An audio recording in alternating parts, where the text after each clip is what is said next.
Olá, boa noite. Que bom que nós estamos aqui mais uma vez para a gente meditar na Palavra de Deus. Mais uma quarta-feira, mais uma vez online, mas eu tenho certeza que Deus tem nos abençoado todas as vezes que nós estamos nos encontrando aqui, né? E mais uma vez nós vamos estar estudando esse livro tão importante aqui, o Revivamento Prometido. Muito interessante. Hoje nós vamos estudar o 5º capítulo, a primeira parte do 5º capítulo. E nós vamos, semana que vem, ver quais são os requisitos para nós termos o nosso revivamento. Hoje é o revivamento aguardado, né? E eu queria convidar você a fazer uma oração junto comigo, você e sua família aí na sua casa, a estarmos orando juntos. Vamos lá? Feche seus olhos agora. Querido amado Deus, muito obrigado por tudo de bom que o Senhor tem feito em nossa vida. Pedimos que o seu Santo e Bendito Espírito esteja conosco agora, a nos dirigir, a nos guiar para compreender a Tua Palavra. Nós rogamos em nome do Salvador Jesus. Amém. Meus queridos, eu gostaria de fazer alguns anúncios que eu lembrei agora. Nesse sábado nós vamos começar uma semana especial, a Semana Jovem. Já conversei com a liderança jovem e vou passar para vocês aí o link de como que será a Semana Jovem nossa. Será especial e será via Zoom. Se você não tem ainda o aplicativo Zoom, eu quero pedir para você baixar ele. Entre lá no Apple Store, ou talvez lá se você tem Android, iPhone, seja lá, iOS, você consegue baixar todos esse aplicativo aí, tá? Então abaixa esse aplicativo e será lá a nossa Semana de Oração Jovem. Começará às 10h30 de sábado da manhã. E aí vai se seguir durante a semana até sexta-feira, tá? Todos os dias à noite será às 7 horas da noite. Então você precisa estar conosco. Nós vamos ter alguns convidados especiais, algumas pessoas que vão estar falando conosco, são pessoas que não moram aqui no país, que são missionárias fora aqui do país. E vocês serão bem-vindos em participar disso. É a Semana Jovem, mas é para todos os jovens a menos de 120 anos. Então você pode participar, tá bom? E será bem legal, bem interessante, tá bom? Deus abençoe você. Vamos estudar a Palavra de Deus então? Eu quero contar a história primeiramente aqui de um homem, de um senhor, que ele era violinista na cidade de Londres, alguns anos atrás, alguns tempos atrás. E ele sempre tocava lá alguma coisa lá em Londres, tentando ganhar algum dinheiro. Era um senhor de idade, tocava o violino dele, todos os dias estava lá. Mas pelo fato de estar tão cansativo e não ter nenhum lucro, não ter gerado nenhum lucro para se manter, estava ficando difícil a situação dele. O que aconteceu? Muitas vezes ele tocava de forma um pouco desanimada e as pessoas passavam por ali, ninguém ia lá e dava um dinheiro, alguma gorjeta para ele. Infelizmente a situação estava ficando cada vez mais complicada. Até que um dia apareceu um homem ali, viu a situação dele e ao se aproximar dele pensou assim, agora eu vou receber alguma coisa, algum dinheiro, né? Mas em vez disso esse senhor falou assim, olha, empresta para mim o seu violino. E ele emprestou o violino para ele e esse homem começou a tocar. A música era tão maravilhosa, tão bonita, tão gostosa de se ouvir, que começou a surgir, a vir várias pessoas, assim, a aglomerar as pessoas ali, né? E as pessoas começaram a dar seu dinheiro, um pouco de gorjeta e assim por diante. Na realidade, o violino foi emprestado, né? Emprestado para alguém que era realmente talentoso. Até que um homem reconheceu quem era aquele violinista. Era Paganini. Paganini foi um dos grandes violonistas da história moderna. E ele fez várias músicas, inclusive algumas músicas de Natal são muito conhecidas, que é de Paganini, né? E eu estou contando essa história para vocês, por quê? Porque a grande verdade é que Deus quer nos usar também. Assim como aquele violino não estava sendo bem usado, quando nós estamos realmente nas mãos de Deus, do nosso mestre, nós estamos realmente cumprindo com o propósito que nós fomos chamados, da nossa existência, que é de viver para Deus, que de viver para Cristo Jesus, né? E se você abrir a sua Bíblia lá no livro de Mateus, capítulo 24, verso 14, lá você vai ver que Deus ele quer nos usar realmente, né? Capítulo 24, verso 14. Porque surgirão os falsos cristos e falsos profetas. Peguei o texto errado. 24, verso 14. E será pregado esse evangelho do reino por todo mundo, para testemunha das nações, e então virá o fim. Ou seja, a palavra de Deus diz que a igreja de Deus será usada por ele para a pregação do evangelho, para que esse evangelho seja espalhado por todo mundo, e então virá o fim. O livro de Romanos, capítulo 9, também vem falar um pouco sobre isso, né? O capítulo 9, verso 28. Olha o que diz lá a palavra de Deus para nós. Capítulo 9, verso 28, diz o seguinte: porque o Senhor cumprirá a sua palavra sobre a terra, cabalmente e em breve, né? Ou seja, Deus irá realmente realizar a palavra que ele disse. Olha, eu vou pregar o evangelho e todas as pessoas irão conhecer o evangelho, né? E eu acho interessante como Deus colocou nas nossas mãos isso, né? Nas suas mãos e nas minhas mãos, essa responsabilidade. Essa não é uma responsabilidade da instituição da Igreja Adventista. Essa é uma responsabilidade sua. Essa é uma responsabilidade minha. Essa é uma responsabilidade nossa para que o Evangelho realmente alcance todas as pessoas nesse mundo, né? E é interessante que o diabo conhece essa profecia, de que um dia Deus iria usar a sua igreja de forma poderosa, e nos finais dos tempos e próximo à sua vinda, para que a pregação do Evangelho acontecesse, né? E sabendo disso, ele está trabalhando para que haja um reavivamento falso, como a gente falou semana passada, né? E é por isso que eu e você precisamos continuar ainda pregando esse Evangelho aonde quer que nós estejamos, né? O livro de Apocalipse, lá no último livro da Bíblia, no capítulo 18, fala de um reavivamento que aconteceria próximo à vinda do Senhor Jesus, nos finais dos tempos mesmo. Capítulo 18, verso 1, lá diz o seguinte: depois dessas coisas, vi descer do céu um outro anjo, que tinha grande autoridade, e a terra se iluminou com a sua glória.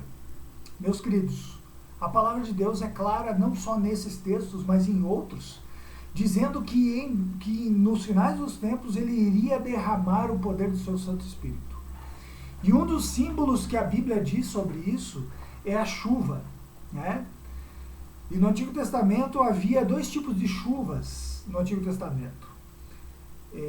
Lá em Israel ainda hoje existe, na realidade. Existia uma primeira chuva que ela caía de forma mais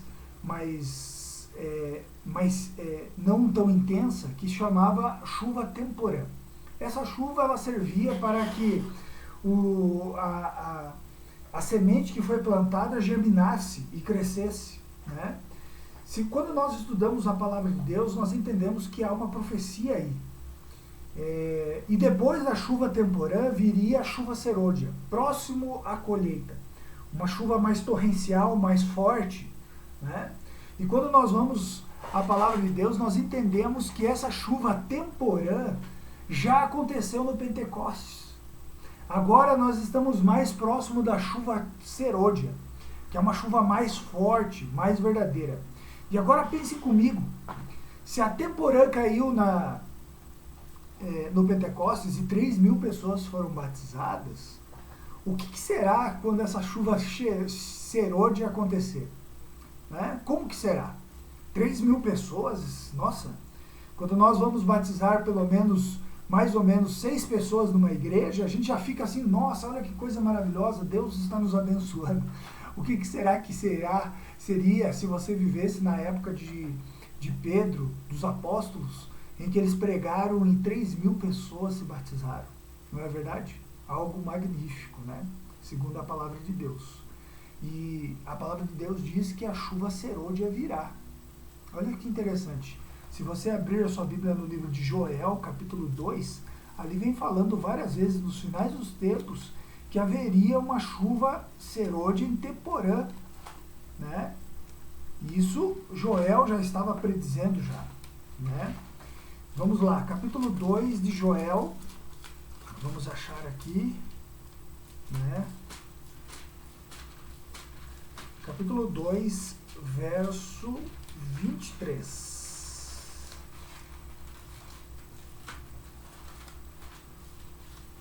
Tá aqui, ó. Capítulo 2, verso 23, lá diz o seguinte para mim e para você.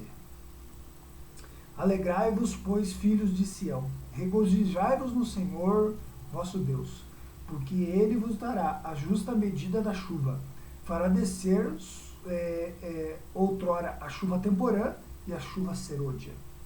Entenda que quando a gente estuda a palavra de Deus, você percebe que profeticamente existiria uma descida do Espírito Santo chamada chuva temporã, que aconteceu no Pentecostes, e a chuva serôdia, que vai acontecer antes da vinda do Senhor Jesus. Meus queridos, se há uma promessa de que essa chuva vai cair, será que eu e você não precisamos estar buscando essa chuva? Sabe o que acontece? É que a gente confunde um pouco. Essa é uma ilustração que Deus coloca para nós. Talvez alguma vez você já tenha pedido chuva, né? Nós estamos vivendo um momento agora aqui em Curitiba de estiagem agora. Tá difícil, tá tendo até racionamento de água. E talvez você esteja clamando, Senhor, nos dê a chuva. Mas normalmente não é assim, você não tem que pedir, Senhor, nos dê a chuva, não é? Normalmente a chuva cai e às vezes você nem pede. Mas com relação à chuva do Espírito Santo, é necessário que eu e você estejamos buscando. É necessário, essa é uma chuva que ela não cai sozinha, ela cai dependendo da nossa disponibilidade. E pode estar acontecendo de estar caindo para algumas pessoas e para outras não, né? Diferente da chuva natural. Olha o que Ellen White diz no livro Grande Conflito, página 611. Diz o seguinte: essa obra será semelhante à obra do dia do Pentecostes. Assim como a chuva temporã foi dada no derramamento do Espírito Santo no início do Evangelho, para efetuar a germinação da preciosa semente, a chuva serôdia será dada em seu final, para o amadurecimento da seara. Olha que coisa. E depois ela vem dizendo que essa profecia é algo que o inimigo de Deus sabe e que nós precisamos estar clamando e buscando cada vez mais. Isso já na página 612. Eu e você precisamos disso, né? Nós, claro, entendemos agora na semana passada que existe um falso reavivamento, mas nós precisamos ter consciência de que temos um reavivamento para nós prometido. No livro de Zacarias, capítulo 4, verso 6, diz o seguinte: não por força nem pelo poder, mas pelo meu Espírito, diz o Senhor dos Exércitos. É assim que nós vamos terminar a obra da pregação do Evangelho. Meus queridos, há muita coisa a ser feita, mesmo aqui, onde nós moramos, mesmo em nossa cidade, de 2 milhões de habitantes. Há muita coisa a ser feita. Nós precisamos continuar pregando, mesmo em meio às impossibilidades. Você precisa ser realmente um instrumento nas mãos de Deus. Você quer isso? Você tem desejado isso? Sabe o que está acontecendo, meus queridos? Leroy Fromm relata que existem vários banqueiros na Escócia que não resgataram o dinheiro que pertence a eles. 40 milhões de libras. E lá diz o seguinte, que essa quantidade tem crescido cada vez mais, mas eles não têm resgatado esse dinheiro. Isso é uma fortuna que está ali à disposição. O Espírito Santo é da mesma forma. A atuação de Deus em nós, né? Ele vai continuar e está à disposição para mim e para você. Mas eu e você precisamos resgatar. Você está disposto a resgatar essa promessa maravilhosa? A dizer para Deus, Senhor, dai-me desse poder? Talvez vocês precisem realmente pedir a Deus, Senhor, me dá mais conversão no meu coração. Eu ainda continuo com um coração endurecido, ainda continuo com pecados acariciados, ainda continuo com falhas. Então busque, é o Espírito Santo que vai fazer isso em você. E você vai ver que de forma consequente, ele vai te fazer um instrumento. Quer isso? Vamos orar então? Feche seus olhos. Eterno Deus, obrigado, Pai, porque o Senhor fala ao nosso coração. Todas as vezes que a palavra do Senhor é aberta. Nesse momento nós sabemos que o Senhor abriu a sua palavra e falou a nós sobre a promessa do seu Santo Espírito.